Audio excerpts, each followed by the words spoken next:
Deep in the mountains, people mastered skills that take a lifetime to learn, and they're nearly extinct. Tucked away in the hollows and along the high ridges of Appalachia, generations of American families lived a life of near total self-reliance that is almost impossible for us to imagine today. Cut off from the wider world by hard geography and poor roads, often poor in cash, but extraordinarily rich in know-how. They developed a body of practical skills so deep, so complete, that outsiders who passed through rarely grasped even a fraction of it. And these were not quaint hobbies or weekend pastimes. They were the difference between a family that made it through a long mountain winter and a family that did not. Today, as the last of the old-timers who learned these things by necessity pass away, this knowledge is vanishing faster than almost any other in America. These are the lost Appalachian skills that built an entire way of life. First, reading the signs of the weather and the seasons. Long before there were forecasts on the radio or the television, mountain people read the living world around them like a book. They watched the thickness fuzz of the husk on the corn, the height at which the hornets built their nests, the heaviness of the coats on the animals, and the deep ache that settled into an old person's joints before a storm. They planted their crops and timed their harvests by these signs, and often by the phases of the moon as well. A whole intricate system of patient observation passed down through generations and trusted completely with the family's very survival. Second, foraging and the knowledge of wild medicine. To those who truly knew it, the mountains were both a grocery store and a pharmacy. Families gathered wild ramps and morel mushrooms in the spring, and they dug ginseng, a valuable plant they simply called sang, which could be sold for desperately needed cash. They brewed remedies and tonics from specific roots, barks, and herbs to treat the everyday illnesses and injuries that came when no doctor was within reach. Knowing with certainty which plant would heal a fever and which one would kill a child was knowledge measured in human lives, and it was learned slowly, carefully, at a grandmother's elbow, never from any book. Third, hog killing and curing meat with no refrigeration. When the first hard cold of late autumn finally arrived, families and neighbors gathered together for hog killing day, and absolutely nothing was wasted. The precious meat was carefully salt cured and then smoked in the smokehouse to make it last through the entire coming year. This process demanded an exact, almost intuitive knowledge of salt, of temperature, of smoke, and of time. Get it even slightly wrong, and the family's winter meat would spoil and be lost. Get it right, and you had a country ham that could hang safely in the smokehouse for a year or more. Fourth, preserving the harvest through canning, drying, and the root cellar. The brief abundance of summer had to be stretched somehow to feed a family through the long, lean, cold months when nothing grew. Mountain people became masters of preservation. They canned vegetables in glass jars.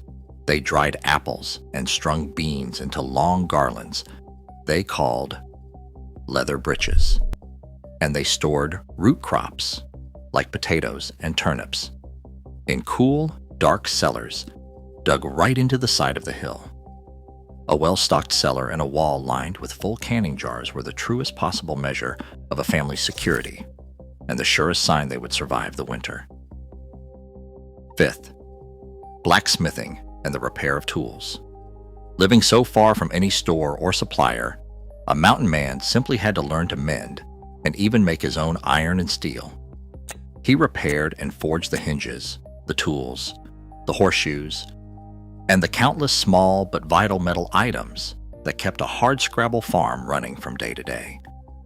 A simple forge and a sturdy anvil meant that a family could fix almost anything that broke, and that their dependence on the distant outside world could be kept as small as humanly possible. Sixth, building with what the land itself provided. Mountain families raised their cabins and their barns from timber they felled and hewed with their own hands and their own axes. They notched the heavy logs so cleverly that the corners locked together tightly without a single nail. They split shakes from the logs to cover the roof, and they chinked the gaps between the logs with clay and mud to keep out the bitter wind. The hard-won knowledge of how to make a building that would stand solid for 100 years using only an axe, a froe, and skill was simply expected of every grown man in the mountains. 7th, spinning, weaving, and making cloth from scratch. Wool sheared from the family's own sheep, and fiber pulled from flax they grew themselves, was carded, spun into thread on a spinning wheel, and then woven into the very cloth that clothed every single member of the family. The dyes that colored that cloth came from walnut hulls, from berries, and from roots gathered in the woods. A woman who could take a raw, greasy fleece off a sheep's back and turn it, through many patient steps, into a warm winter coat, possessed a skill that today survives almost exclusively inside of museums. 8th, the craft of distilling. Whether one approves of it or not, distilling was a genuine, serious, and highly skilled Appalachian tradition. It was, at its heart, a practical way to turn a surplus of corn, which was bulky, heavy, and prone to spoiling, into something that would never spoil, was easy to transport, and could be sold or traded for hard cash in a place where cash was desperately scarce. It demanded real, precise knowledge of fermentation and distillation, and in a great many mountain families, it was quite simply the only reliable source of money they had in an economy that ran mostly without it. 9th, music and memory carried entirely by ear. The people of Appalachia kept alive an absolutely extraordinary oral tradition. They preserved ancient ballads, carried over from the Old World generations earlier, along with fiddle tunes, banjo tunes, and the long woven stories of their own families. All of it passed directly from one person to another, almost never written down on paper. A single good fiddler might hold hundreds of distinct tunes in his living memory, and a whole community's history and identity lived inside its songs. And when an old singer finally died, with no one younger to take up his particular tunes, a small, irreplaceable piece of that culture was simply gone from the world forever. 10th, and perhaps the deepest skill of all, neighborliness as a tool of survival. This was the art of working together when working alone was not enough. It showed itself in the barn raisings, where a whole community would gather to build one family's barn in a day. It showed in the corn shuckings, the quilting bees, and above all, in the way an entire community would descend, without being asked, on the farm of a sick or injured family to bring in their harvest before it rotted in the field. True self-reliance in the mountains never actually meant isolation. It meant belonging to a tight, dependable web of mutual help, governed by an unwritten code that no one, ever, faced the very hardest times completely alone. What we are really watching disappear, then, is not merely a quaint list of old-fashioned hobbies.